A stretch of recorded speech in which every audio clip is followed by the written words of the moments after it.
আমরা মূল আলোচনায় যাব, কিন্তু তার আগে জেনে নেব নীলা কোথায় কত রতি কিভাবে পড়ে। নীলার কত রতিটা সেটা কিন্তু ছক আর হাতের উপর ডিপেন্ড করে। আচ্ছা। নীলা মোটামুটি পড়ে মধ্যমাতে, ডান আচ্ছা, হাতের মানে মধ্যমায়। এইখানে। হ্যাঁ, ডান হাতের মধ্যমায়।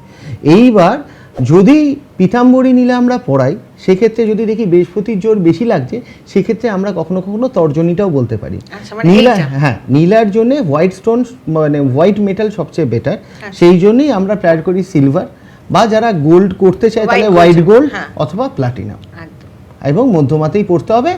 আর সবচেয়ে কমফোর্টেবল রূপতি।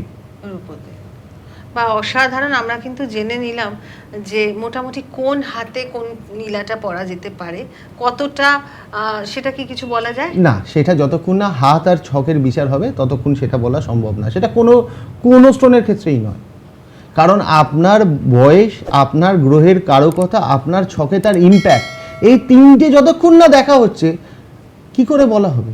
অসাধারণ। একটা 6 বছরের বাচ্চার ক্ষেত্রে যে ডোজটা হবে, হ্যাঁ, একদম। একটা 60 বছরের বয়স্ক লোকের ক্ষেত্রে তো সেই ডোজ সেই হতে পারে দোষটা না। একদমই হতে পারে না। আর সেটা কত কি হতে পারে তার জন্য কিন্তু আমাদের চলে যেতে হবে রত্নকুবেরে, গিয়ে একটু জেনে নেওয়া যাক।